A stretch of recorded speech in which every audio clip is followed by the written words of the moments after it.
ഉയർ പങ്കിട്ട് കൊടുത്ത് നാം ജീവിച്ച സത്യമായ ഒരു ജീവിതത്തെ ഒരുപാട് കള്ളങ്ങൾ കൊണ്ട്, നമുക്ക് ഇമാജിൻ ചെയ്യാൻ പറ്റാത്ത കള്ളക്കഥകൾ കൊണ്ട് ഒരു നിമിഷം കൊണ്ട് അതിൻ്റെ വിലയിടിച്ച് കാണുന്ന ഒരുപാട് ആൾക്കാരുണ്ട്. ഹൃദയഭേദകമാണത്. നമ്മുടെ നെഞ്ച് തകർന്നു പോകും. എന്തിനായിരുന്നു ഞാൻ ഇത്ര സഹിച്ച് ഇത്ര നാൾ ആ ജീവിതത്തെ മുന്നോട്ട് കൊണ്ടുപോയത് എന്ന് ഉള്ളിൽ നിന്ന് ചോദ്യങ്ങൾ വരും. അവനവനോട് തന്നെ സംശയം തോന്നും. എൻ്റെ സത്യങ്ങളെ ഞാൻ എവിടെയാണ്, എങ്ങനെയാണ് ബോധ്യപ്പെടുത്തേണ്ടത് എന്ന് നമ്മുടെ മനസ്സുഴറിക്കൊണ്ടിരിക്കും.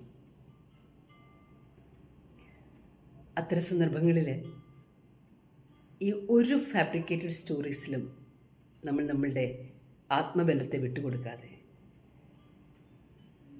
നമ്മളുടെ നേരിലും നന്മയിലും പൂർണ്ണമായ വിശ്വാസമർപ്പിച്ചുകൊണ്ട്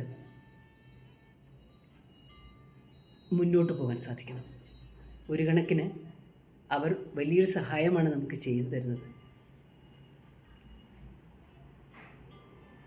സ്നേഹത്തിൻ്റെ പേരിൽ നമ്മൾ മായാതെ മനസ്സിൽ സൂക്ഷിക്കുന്ന അവരുടെ അവസാനത്തെ ചിത്രത്തെയും വളരെ ക്ലാരിറ്റിയോടുകൂടി നമ്മുടെ മനസ്സിൽ നിന്ന് തുടച്ചു നീക്കാനായിട്ട് ഈ കരുണയില്ലാത്ത കള്ളത്തരങ്ങൾക്ക്, ഈ കള്ള വാക്കുകൾക്ക് പവറുണ്ട്.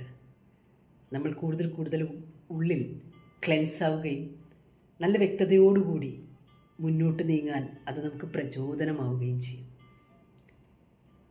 ഒട്ടും സത്യസന്ധമില്ലാത്ത മറ്റുള്ളവരുടെ കള്ളങ്ങളിൽ കുടുങ്ങി മനസ്സ് വിങ്ങുകയോ കണ്ണ് നിറയുകയോ മുന്നോട്ടുള്ള യാത്രയിൽ തളർച്ച തോന്നുകയോ ഒന്നും ചെയ്യരുത്. കള്ളങ്ങളാൽ മറ്റുള്ളവർ ഉണ്ടാക്കുന്ന ഒരു കഥകളും ശാശ്വതമായി നിൽക്കില്ല എന്ന് തിരിച്ചറിഞ്ഞുകൊണ്ട് ധൈര്യമായിട്ട് സമാധാനമായിട്ട് നമ്മുടെ ജീവിതത്തിൻ്റെ ഉത്തരവാദിത്വം ഏറ്റെടുക്കണം.